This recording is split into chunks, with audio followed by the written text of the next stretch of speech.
Good afternoon, everyone, and welcome to another episode, another discussion with Good Trouble. Very quickly, as you all are joining us, just let us know where you're coming in from, who you are, because I think this is going to be a great discussion. Those of you that don't know what Good Trouble is, it is a discussion that is aligned for us to have engaging, thought-provoking, and educational discussions with many different panelists. And so today, I don't think it would be short of what we have experienced in the past. There's a quote that John Lewis said. He says, "Never ever be afraid to make some noise and get in good trouble, necessary trouble." And so John Lewis is the one that said that quote. And so we have a guest on with us today that I think you all will enjoy. If you have been seeing the flyer, or if you also have been seeing what's been posted on Facebook and YouTube, then you know who we have on with us today. But before we move, just let us know the two people that are on. I'm not sure if you're on Facebook or you're on YouTube, but let us know where you're coming in from and who you are. We want to make sure that our timing is correctly as far as the internet. So without further ado, if there are some virtual hand claps that you all have available, if you have a band or some type of mariachi band somewhere, please just tell them to start playing music, because we have the Dr. Ronnie Hopkins that is coming to our discussion today. So everyone, please make some noise for Dr. Ronnie Hopkins. Dr. Hopkins, how are you doing, sir? I am absolutely wonderful. How are you, Mr. Dew? And how is everyone out there? I'm doing pretty good. I think this is about to be one of the best discussions that we've had so far. Dr. Evans, he definitely did a great job. The chairman, he did a great job. And I know this will be nothing short of those conversations. Oh, very good. So, I look forward to it. Dr. Hopkins, could you do me a favor? Could you let them know? I know we have interim president on your title right now, as far as what we have on StreamYard, but can you tell the people who you are, so they can know before we start this conversation, have some foundation? Certainly. So currently I serve as the interim president at Voorhees College, and I'm absolutely delighted. I'm absolutely blessed. I'm absolutely honored to have been appointed to serve as interim president by the Board of Trustees. It is nothing less than a tremendous blessing. Prior to my appointment, I served as provost and vice president for academic affairs at Voorhees, which has been a wonderful experience. I started at Voorhees spring 2017, and it has been just an amazing journey. I've had the opportunity to work with Dr. Evans. He got there in the fall. I got there in the spring. He got there fall of 2016. I got there in the spring of 2017. It has been an amazing journey just to help develop, to help guide, and to help focus Voorhees College and simply take it to another level, to the next level. I've worked with some wonderful executive colleagues on the campus, and certainly with some amazing, talented, scholastic, as I call them, world-class faculty, and certainly our amazing staff. But more importantly, I've had the opportunity to engage and work with our amazing students that are simply brilliant. Some of the best students absolutely in South Carolina and the nation, I would say.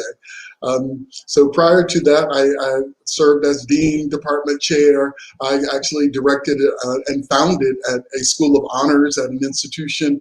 I served as the dean of the Freshman Institute at an institution. I served as the dean of a continuing education, lifelong learning, and graduate studies at an institution. So I've been there, done that.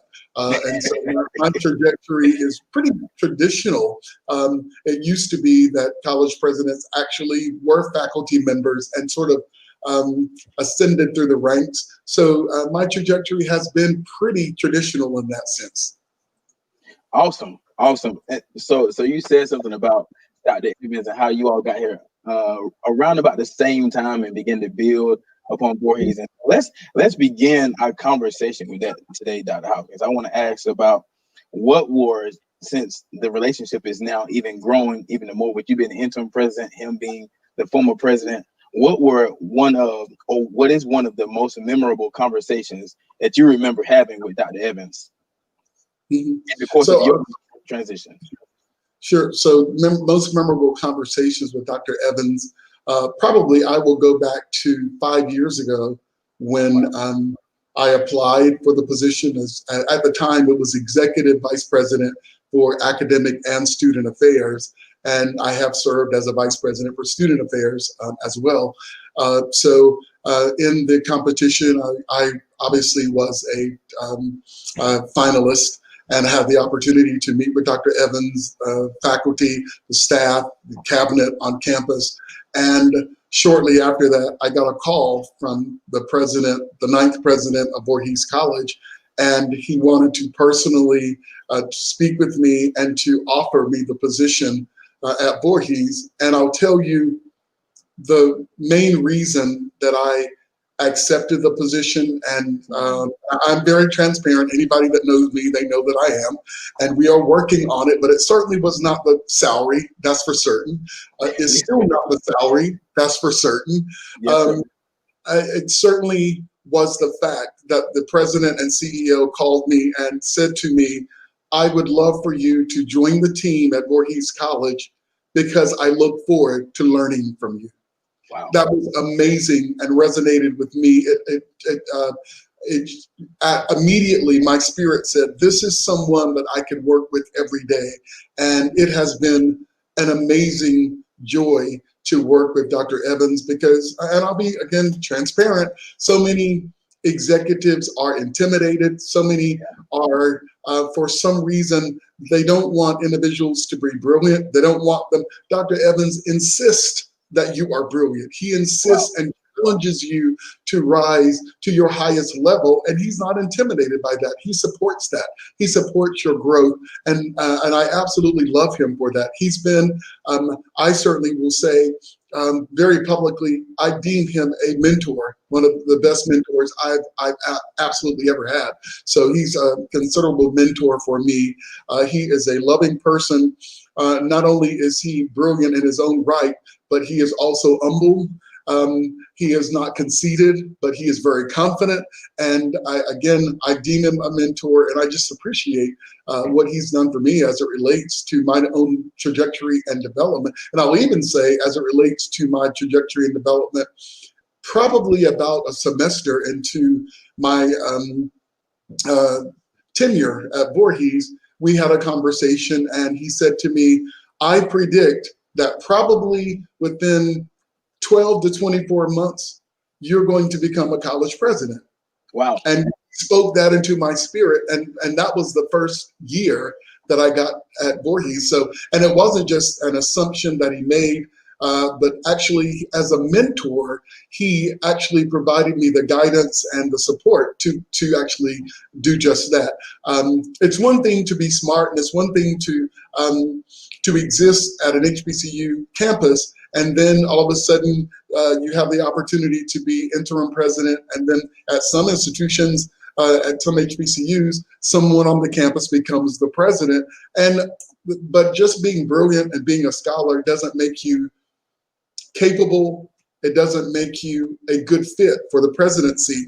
Right. What has been amazing to me is that Dr. Evans recommended and actually nominated me to become a part of a national executive leadership academy that actually develops college presidents. So I'm in the class 2020 of this National Executive Leadership Academy, and I'm learning about finances, I'm learning about athletics, I'm learning about the entire campus enterprise, and it's really important that HBCU presidents are trained to become president. Wow. And I think there is an adage that said, leaders are not born, they are made.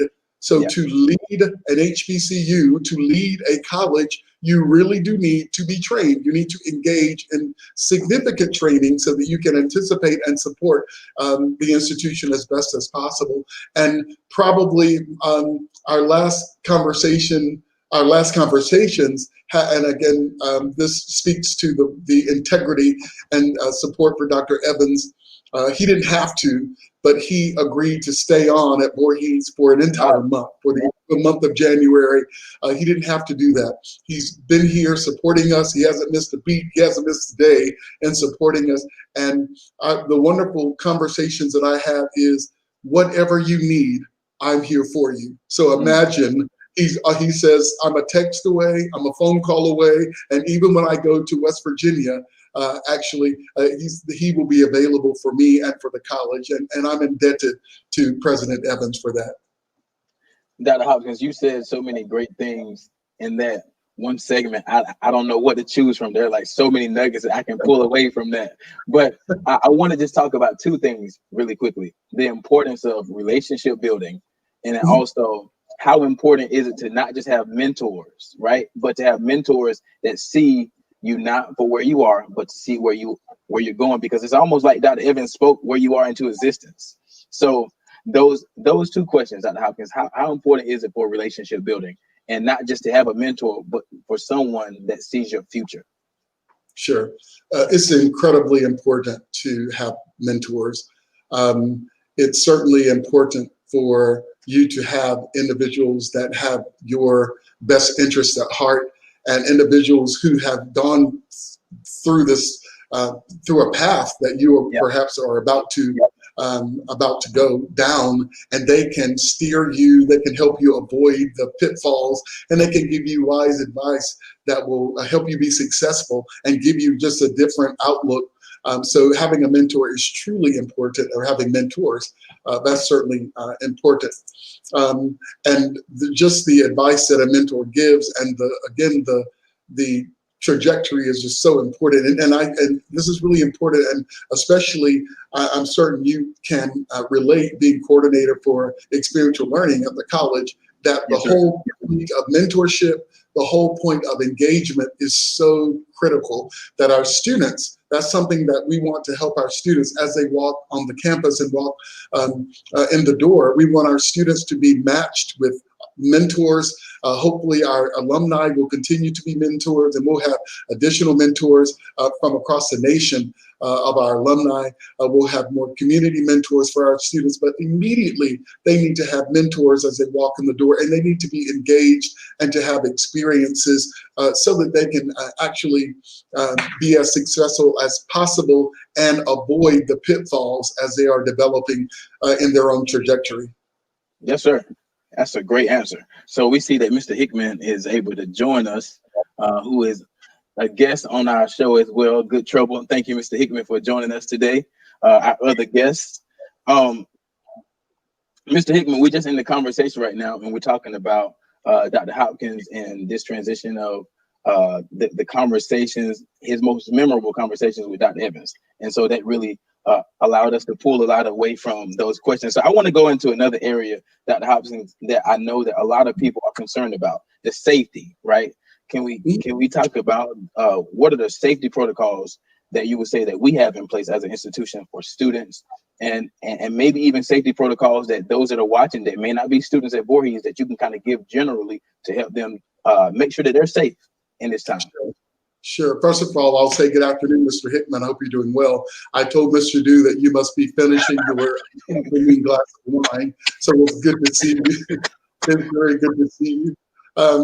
I'll talk about safety for the campus, and I'll talk about it from the perspective of two pandemics. So first, just this morning, I got an update from in fact, it's called the Washington Update, and they published an article that stated that colleges across the country that engage in mandatory masks as an ordinance, mask wearing as an ordinance, regular testing, and social distancing mandates have an incredibly lower rate of infection and transmission than institutions that don't do that. So first and foremost, sometimes I don't quite understand it, but some individuals think this COVID-19 reality is a game, and some people are still saying that it's a hoax. I don't think the fact that 93 million people over the world are currently infected with COVID-19, I don't deem that a hoax. Over 23 million individuals from the United States are impacted by COVID-19. I don't think that's a hoax. Over 300,000 deaths in the United States It's not a hoax when your mother or your father or your son or your daughter or your brother or your sister or like me, as my uncle as they pass away from COVID-19. This is no joke. Yeah. This is absolutely serious.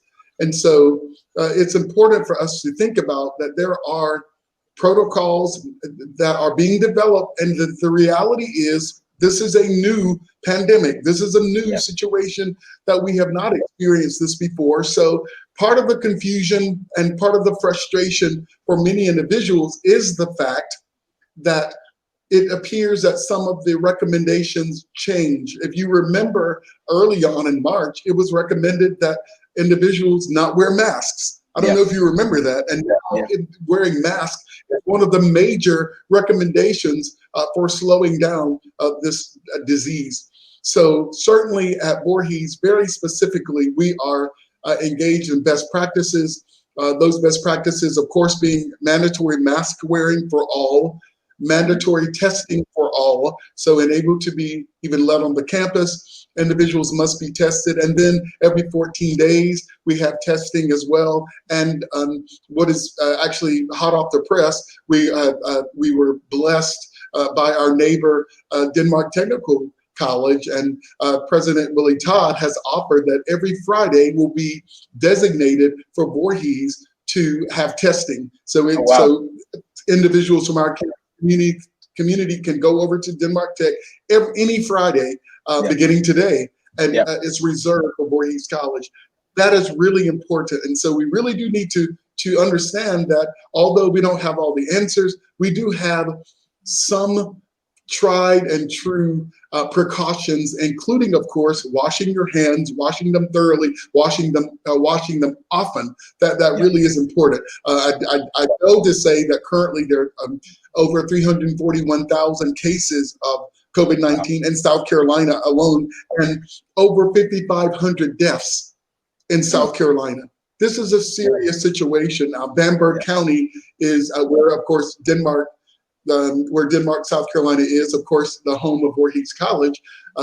Bamberg County is rated high. That the high rating means that we are at the pinnacle of concern for COVID-19 transmission. Okay. I think something happened to Dr. Hopkins' computer really quickly, but we're going to continue our conversation until he comes back. Mr. Dew, I got a question for you. I know you travel globally, and I know when Dr. Hopkins chimes back in, we definitely want to cover about competencies. And I know we spent the last 2 or 3 weeks trying to highlight what competencies our students will need to be successful. So Dr. Hopkins is here, and Mr. Dew, if it's okay with you, we can add that particular portion into the conversation as well. Yeah, certainly. We actually had a conversation about that as we were preparing for the conversation, is how that whole global competency thing is to just be addressed. Dr. Hopkins, I know you were finishing your thought. Did we cut you off a little bit early? Actually, I went away, and happy to be back. But I was just ending on the fact that about the over 5,500 deaths in South Carolina alone. And again, I want to reiterate, this is not a game, this is not a joke, and that we have to take it seriously. And I'm so proud of Voorhees College for having a model of best practices as it relates to impacting COVID-19. But I will say quickly before I think we're moving to the next topic, I did say that there are 2 pandemics and that we really need to be concerned about the safety as it relates to COVID-19. But I think the other pandemic is the pandemic of civil disobedience across this country. And as I received an update from Washington Update yesterday, the FBI actually encouraged HBCUs in particular to heighten their security on campus throughout the MLK weekend, and certainly through inauguration, because of so much civil disobedience that's being strategized over the country. And so Voorhees College, and again, I'm so proud of what we do at Voorhees College. I'll go back to the COVID-19. We are blessed to have Nurse Suzanne Williams, the director of the Health Center, who has been amazing. We're also blessed to have Professor Roger Riley, a faculty member in emergency management, who is an emergency manager. Imagine just, again, the blessings to Voorhees that we get. We're so grateful.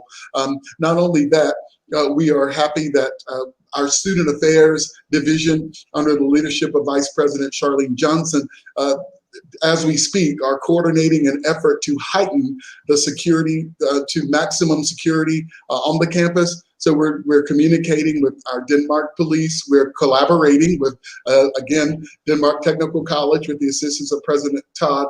But I'm certainly grateful to Vice President Johnson, to our Dean of Students, Mr. Adrian West, who has taken the lead on assisting with campus safety. So we have some very capable, very competent individuals to ensure that our students, faculty, staff, our entire campus community, to ensure that we're safe.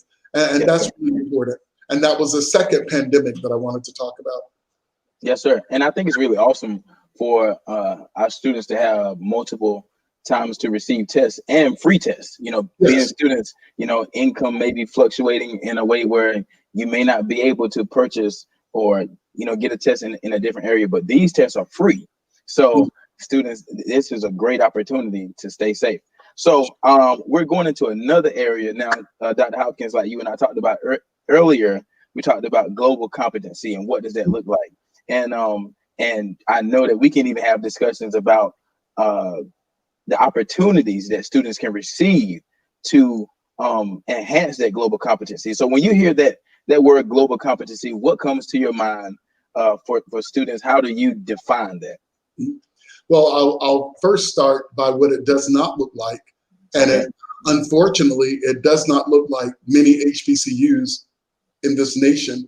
In fact, a recent article indicated that even as it relates to international travel, study abroad, international exchange, that at HBCUs in this country, less than, not even 1%, but less than 1% of HBCU students engage in those opportunities.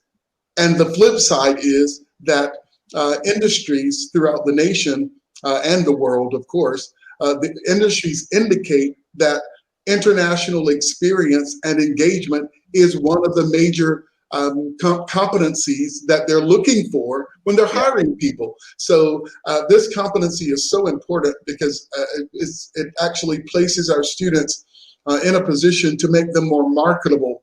And HBCUs or other colleges that are not engaging in global competency, they're really doing our students a disservice. So global competency is really multi-tiered. So one can become, first of all, I'll say that an institution cannot boast that they are globally competent, or they cannot boast that they even embrace global competence if global competence is not ingrained or certainly a part of the campus's curriculum. It has to be a part of the curriculum. So that's where it starts. However, even with the inculcation of global competency in the curriculum, there are different levels of global competency. So you can actually, you can talk about, when we think about it, we typically think about the study abroad, we think about the exchange, which is absolutely incredible. However, because of resources,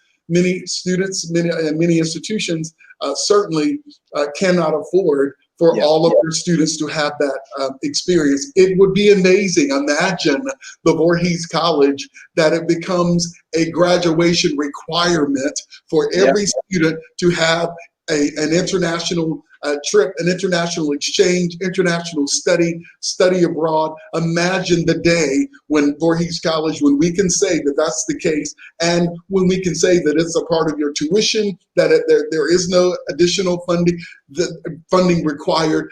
I would love to see that day happen at Voorhees College. So that's certainly one of the most obvious ways of achieving global competence. But certainly there are vicarious experiences that students can have. And what's even more important than perhaps going to a different country, is the knowledge base. It's important for students to understand global issues. So, and how they, and certainly on two realms. One, how those global issues impact them personally, because that's really important. So the first question ought to be, how do these issues impact me personally? And certainly the second realm is, how do they impact my career? How does this impact my career? How does the relationship between China and the United States impact me if I'm a business administration major? And that very same question, you can find different correlations with any major. All majors should find out what's going on in the world for someone perhaps in the STEM fields. How significant is it that just yesterday North Korea announced additional missiles that are going to be someone in politics, someone in social sciences, someone in sociology? All of these questions are absolutely important.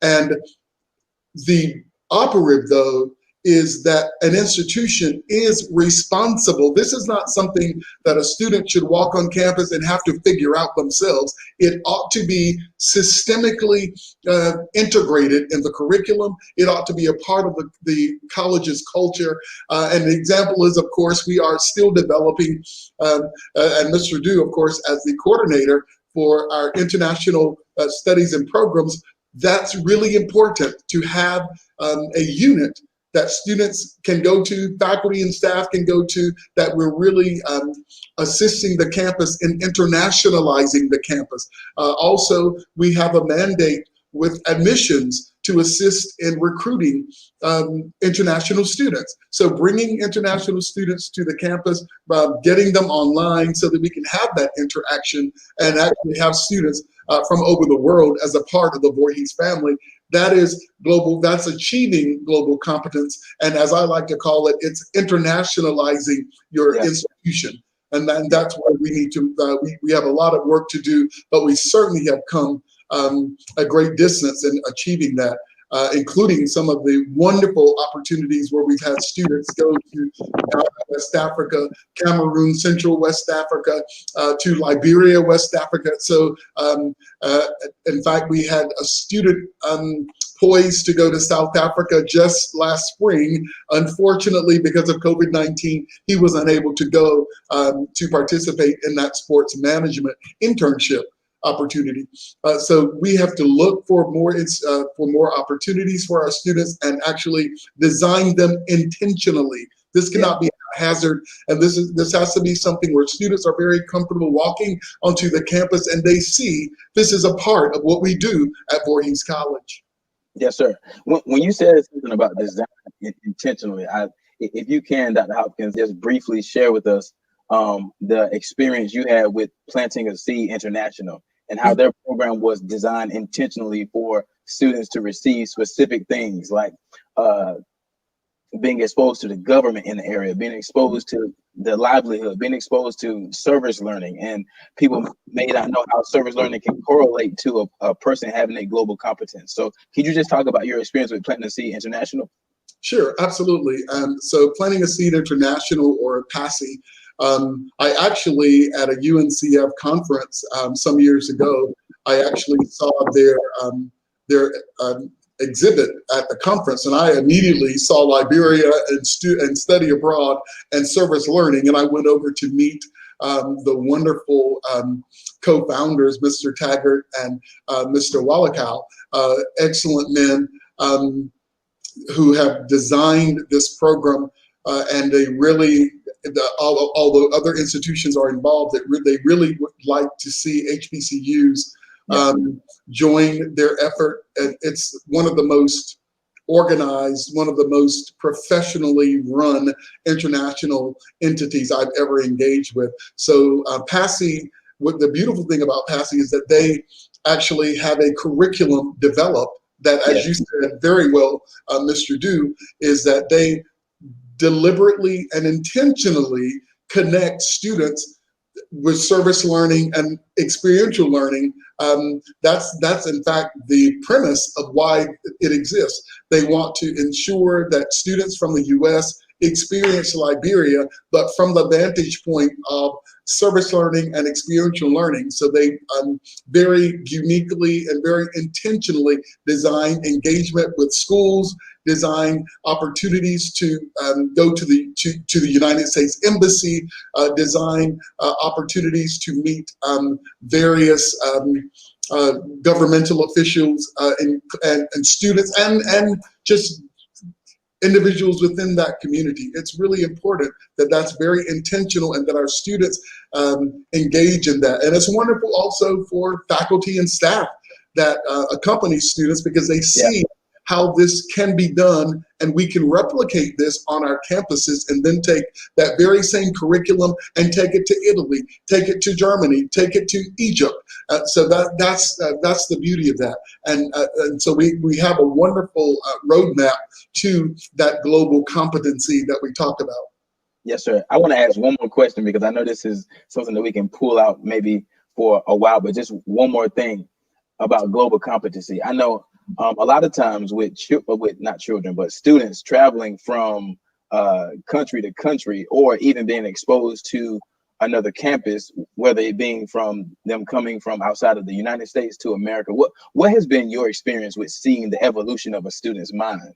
You know, at first they said, I've never flown on a plane, and this is my first time, and I fly, and now, you know, I love my friends, I love the environment, I've learned, now I have this job. Or the person's family member said that you shouldn't travel there because 25 years ago I traveled and something happened, you know, to me 25 years ago. So what has been your testimonials or your success stories that you've heard from students after they've engaged in some type of global competence project? Sure. First, let me admonish particularly our Voorhees faculty, staff, administrators, etc., and others in the community, that please don't deter individuals from engaging internationally. And in fact, and again, I'm very transparent. I did have to have a conversation with a staff member who said, "Oh no, I don't ever want to go to Africa. I don't ever want." And believe it or not, that's not an unusual sentiment. There are lots of people who don't want to. Right. However, don't let your own idiosyncrasies and your own fears impact students as they are trying to develop and become professionals. Please don't impact students in that way, negatively in that way. So I'll say that first, and then I'll say I have witnessed an amazing just metamorphosis, an amazing just breakthrough of students. It is almost sometimes indescribable, and most times it is so emotional that you can't hide your emotion when you see a student in awe about being in another country, particularly the continent of Africa, but any country for that matter. Many of our students that we've had the opportunity to engage in international exchange, many of those students that, as you said, Mr. Du, it was their first flight. So imagine your first flight is an international flight. So even that, and just holding their hands and looking at them to make sure they're okay, and getting them in the air, and they're saying, "Oh, this is okay. So this is okay." Or if you look at them and they're asleep, and by the time they wake up, you're landing in the airport in Germany or in London or wherever you're headed. So it's amazing. And then for them to see and engage, and I think what most resonates with me for students is that they see that as long as that flight took, and as far as we are from Denmark, South Carolina, we are the same. We are much more the same than we are different. So in Cameroon, because many of the individuals speak French, but you see particularly Black people in Cameroon, they're students. And I promise you, I'll use South America for the example. When I visited South America, it was so interesting, and it dawned on me that when I was at the University of Technology at Choco in South America, I said, this campus these students and at the time, it just reminded me of South Carolina State. It reminded me of South Carolina State, except for the fact that everybody speaks Spanish. So it was amazing. And students have that connection. And when you see them make that connection and get that wow moment, it is indescribable. And it's something that will change their lives forever. And I would love for every Voorhees student to experience that. And I just pray that that will be, that God will grant us that opportunity. There's some institutions that it is a requirement for all of their students to have an international experience. And I just pray that we find a wonderful individual or company that would love to support Voorhees College to make that a reality for us, because it is so important for them personally and also for their career trajectory. Yes, sir. I want to take a quick commercial break since you said the name of South Carolina State University, because that's where I graduated from. So quick commercial break. Shout out to South Carolina State University. Dr. Hopkins said I didn't. So shout out to you all. I love all the Bulldogs that may be watching now or later. So for the record, we love our sister institution, South Carolina State University. We love all of our sister institutions. So we are not foes. We're all friends, for the record. I could stay on that conversation with international travel so long, because as you said, sisters institution, I thought about Dr. Green, but I know we have to move, so we won't stay on that too long. The next question I want to ask you, because you talked about your institutions that you went to in Choco. So I want to ask you about your transition from an HBCU to a PWI, your undergrad experience to your graduate to your even getting your PhD. Can you kind of talk about how that transition was? So first I'll start with the research, as I try to do, anchor what I'm saying with the research, and then I'll go to the N=1, which will be my experience. But the chronicle of higher education, and this is not Ronnie Hopkins speaking, this is not just HBCU talk. The chronicle of higher education purports through their research that African-American students that attend and graduate from HBCUs, as opposed to other institutions, graduate on, first of all, they graduate at a higher rate, and they graduate on a more competitive edge. That's very significant. First of all, they graduate. That's the problem. I went to Michigan State, and the undergraduate rate, it was ridiculous. It took, for African-American students at Michigan State, well, I went there for grad school, but when I was there, the baccalaureate numbers were, for African-Americans, it took an average of 7 years for African-American students to earn a baccalaureate degree from Michigan State. That is absolutely ridiculous. And so they created a diversity team and to try to correct that. But the point the Chronicle is making, that students do graduate, they graduate on a more competitive edge. That's important. And also students, African-American students that graduate from historically Black colleges, that they actually go and obtain their graduate and terminal degrees at a higher degree than than African-American students that do not. So I'll put that out there because that's fact. And that's not from Ronnie Hopkins, that's from the Chronicle of Higher Education. For me, it was absolutely amazing. And I went to North Carolina State University, undergrad, the few, the proud, the Eagles. So it was an amazing enterprise for me. The thing about it is, it's having gone to North Carolina State University, and just remember, the Eagle is no ordinary barnyard fowl. There's a reason I'm spouting this out to you, because it was ingrained in me. Yes, sir. As an eagle, that we fly high. I can still hear my mentor saying, "You can run with the wolves at night, but you will not soar with the eagles at dawn. If you do, you just can't. You can't do it." So we had those kinds of expressions, and we had that kind of indoctrination and support and love that you get at an HBCU. Begin, believe, become. That's what you get at Voorhees College. Changing lives, changing minds. I'm getting excited. That's what you get at Voorhees College. It really is important that HBCUs that is so important that we remain solvent, that we remain in existence, because that's what we do. So yes, going to North Carolina Central University, I went to become, and there's certainly nothing wrong with this at all, I went to become an English teacher. My major was English, with a concentration in secondary education with North Carolina teaching certification, and I finished in 4 years. However, during my time there, I got so much support. My freshman year, I'll never forget the Leroy Latin Award for the freshman with the highest GPA. I'll never forget being a member of the North Carolina State University concert and touring choirs and traveling the nation representing the institution. Those kinds of experiences, they're absolutely indelible in my mind and in my heart, and that's what we do at HBCUs. By the time those folks finished with me in 4 years, they were saying to me, there's nothing wrong with teaching English. We need wonderful English teachers, particularly males. However, we would like for you to apply for a graduate fellowship to the University of North Carolina at Chapel Hill. And I was like, what's that? And so they were explaining to me that a fellowship in graduate school is equivalent to a scholarship in undergrad. And actually, at the time, I applied from undergrad. I applied for the PhD program. You could go directly into the PhD program.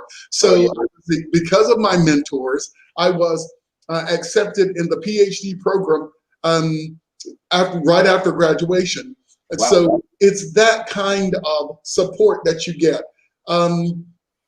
Two things. One, please know that when typically what we go through at HBCUs, you are ready to study, you will perform anywhere that you go. I was amazed at how wonderful that was for me. I'll quickly say that I went to UNC Chapel Hill, then I stopped and I taught for a while, taught public school, and then I transferred to Michigan State University. And I'll give you an example of at University of North Carolina, Chapel Hill, and at Michigan State. Imagine and at the time when I graduated from North Carolina Central, I was 20 years old and then went to graduate school in a PhD program.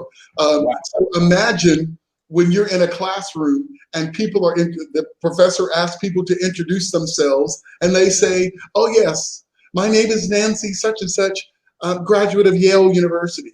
My name is XYZ, I went to Rutgers. Oh yes, I'm a UNC Chapel Hill graduate. So imagine you're getting all of this and at the same time, typically being the only African American sometimes in a class. It is intimidating. It is absolutely intimidating. And I'll share quickly when I went to Michigan State, and they will try you because they tried me. I'll never forget the faculty member at Michigan State, my very first course, and wonderful woman. I'll never forget this British woman, and she said, "I'd like for you to share with us what you think the most important element of studying English is for your students." And some people said writing, some people said communication, and she said, "Mr. Hopkins," and I said, "I think critical thinking is the best. I think that is one of the most important skill sets that can be taught to English students." And this European raised her hand and she said, "I don't think you can teach people how to think. I don't teach." And the professor, I didn't even have to. And that's why I love Michigan State. The professor let her have it. She said, if you don't teach thinking, what do you think a course in critical thinking is? You're going to be required to take several courses in critical thinking in order to get a graduate degree from this institution. So how dare you? And I sat there like, yeah, sure told you. She most certainly told you now. But so they will try you, but you have, just know the preparation that you get from an HBCU. When our students graduate from Voorhees, they can go anywhere. Think of Christina Donovan. Think of all of the students that they can go anywhere and represent us extremely well because we create that kind of excellence. That's what we do at HBCUs, and specifically, that's what we do at Voorhees College. We do change minds. We absolutely do. We change lives. That's absolutely what we do. We just insist that students just start, begin at Voorhees, and certainly believe, and we know that you can become. Absolutely. That was a great soundbite. I think somebody need to That was take that awesome. soundbite away, and we need to put it somewhere on YouTube and market it everywhere. I think we need to do that. I'll, Mr. I'll, Hickman, I'll check with my agent. Absolutely. yes, sir. I apologize for putting the cart before the horse. Please forgive me. Hey, Mr. Dew, I have an additional question for Dr. Hopkins. Okay. And Dr. Hopkins, you spoke about creativity, about difference, being able to embrace who you are. We had this conversation probably over the course of the last 3 or 4 months. What is your perspective on creative hairstyles in the workplace? Should there be a balance? What would that balance look like in your opinion? And should students actually embrace that or just embrace who they are and let their work speak volumes for who they are and what they can accomplish? Amazingly interesting question. Again, I'll start with with some research. We had urban anthropologists, urban sociologists, and sociolinguists. I happen to be a sociolinguist, having studied at Michigan State, my PhD. One of my areas of expertise is African American language and literacy. So just know that language, dress, cooking, dance, those are cultural. It's a part of your culture. Hair is no different. It is a part of your culture, and it is very individualized. And so, that's right, Mr. Hickman, for those of us that have some, and also just know that not having any makes a statement also. And Right. I'll let you know that certainly it must have been, oh gosh, maybe in the 80s. I deliberately I wore my hair bald. And I did that very deliberately, and it was a part of my spirit at that time. And I'll tell you, quite honestly, at that juncture in my life, I did it because I thought it was the most intimidating hairstyle I could wear, and that's why I wore it. That was honestly the reason. From there, I later went to dreadlocks, and so I say this to say that it's important to. I think students need to understand and ask themselves why they're wearing a particular style. And so I'll even with dreadlocks, if you look at Rastafarianism, Rastafarian history, if you look at Ethiopian history, then you understand that those of us that deemed ourselves dreadlockers at the time, we wore it very specifically to make a social and political stance. We wore it.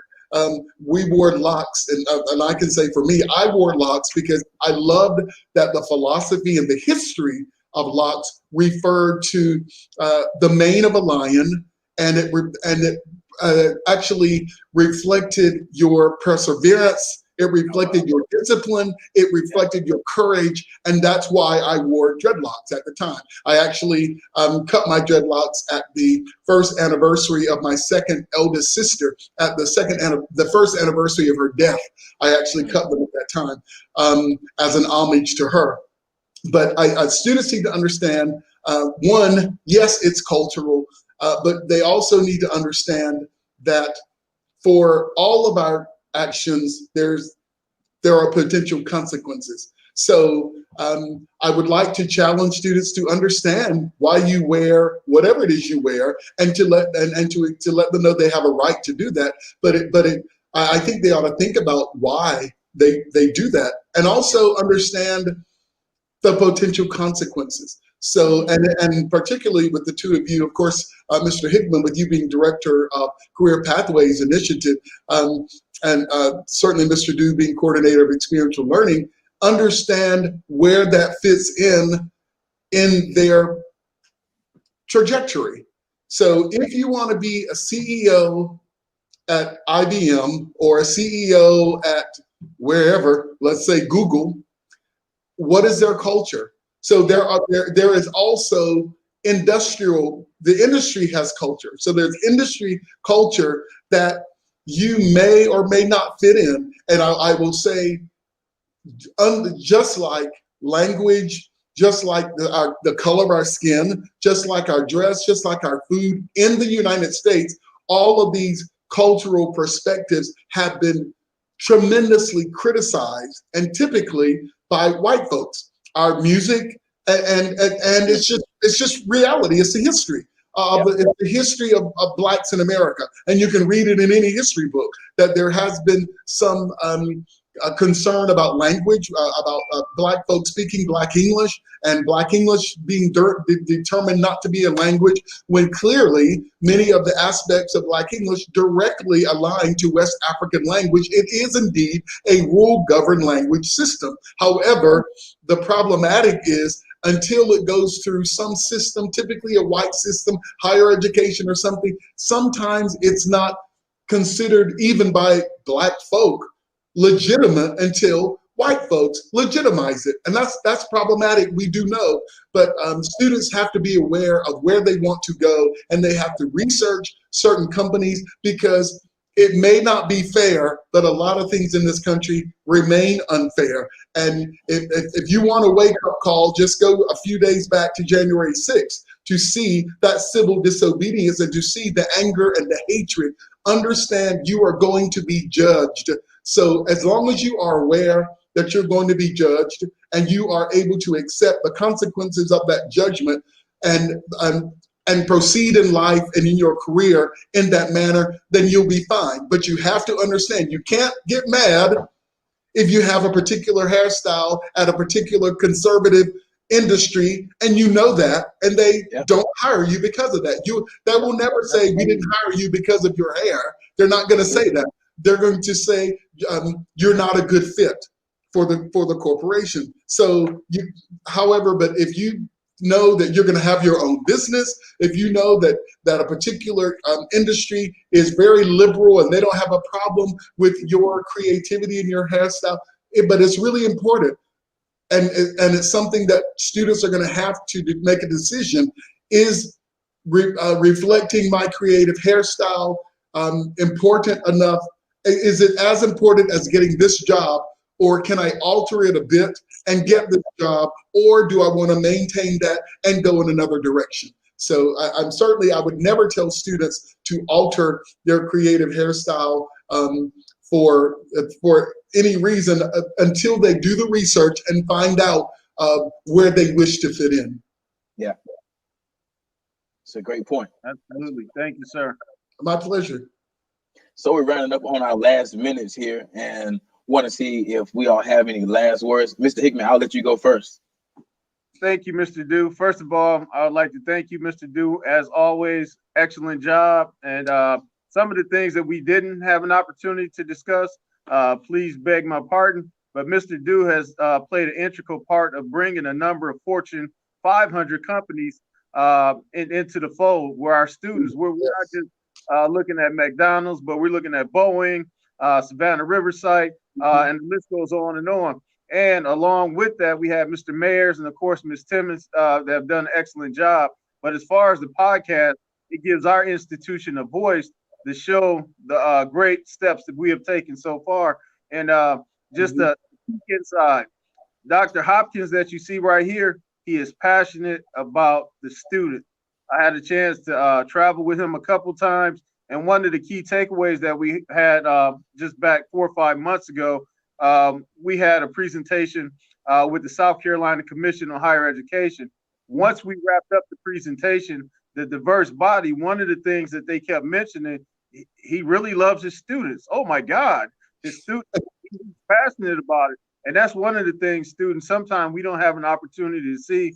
But one thing Dr. Hopkins really loves and cares about each of you. He told us to get out the box and make sure that anything that we can do to assist you in your career pathway and your journey in life, that we get out there and that we do it. And on behalf of Tiger Nation, Dr. Hopkins, I say thank you for that. Thank you for being a fighter, getting out there with us. I don't think that there was anything that we looked at that we felt like we couldn't accomplish. And together in unity, that we just did it. And I think our mantra was all we do is just win. And that'll probably add a little smile to Mr. Dew's face. But hey, we really appreciate you and for you taking the time on the best podcast out there, the Good Trouble podcast, and I appreciate you. Absolutely. Dr. Hopkins, any final words for our students? I know they're coming back this semester. They're Yes. excited. They're energetic. Some of them are relieved. They say, "Oh my God, I'm so happy to be away from home. It's finally time." So what is your encouragement to our students right now that are coming back? They're excited, whether they're athletes or just regular students. Sure. What words would you have to say to them right now? Yeah, well, to our scholar athletes and to our students at large, just welcome home. We are so happy to have you. We want you to ensure that you are practicing all of the social protocols that are required for safety as it relates to COVID-19. So remember, wear that mask, social distance, get tested when you're required to get tested, wash your hands thoroughly. I really want you to be aware of that. And also with the second pandemic, I want you to be aware of your surroundings. I want you, if you see something, let somebody know. If you see something that's out of order, if you see a vehicle sort of hanging around, if you see a strange group of folks, please make certain that our Dean of Students, Dean West, and our campus safety, that they are informed immediately of those. We need to keep ourselves, I need you to take care of yourselves and each other, but certainly take care of our campus. So we really want you to be safe on campus, and especially to the students that won't be joining us on campus this semester. We long for you to return in the fall. So we certainly look forward to seeing you and embracing you in the fall. And we want you to make certain, for all students, make certain that you are studying. We know that all of our courses are presented in the synchronous delivery. Make certain that you are in your classes online when that class is there. Faculty are on campus. They're excited about engagement with students. So make certain that you are engaged. So a good way to get in good trouble is to do what you're supposed to do to ensure that you're going to get that college degree. That is absolutely important. That's some of the best good trouble that you could possibly engage in. And finally, I will say, and I wouldn't dare start calling them by name, but I have to give a special shout out to Dr. Sherry Hopkins and to the ladies of Alpha Kappa Alpha Sorority Incorporated. I'll say to you, happy Founders Day. Yes, sir. So those of you that are watching and those of you that will see the playback, this is our goal with this conversation, to always present something that's engaging, to always present something that's thought-provoking and that's educational. And so you guys can leave from this discussion of being able to apply some knowledge or being able to shift your thinking in some type of way. So Dr. Hopkins, we want to say thank you for coming on. The viewers that have been on and off, thank you for viewing today. Those of you that may view later, make sure that you have on your notifications, because Good Trouble will be coming back again and again and again and again with more information. So thank you all and have a great day.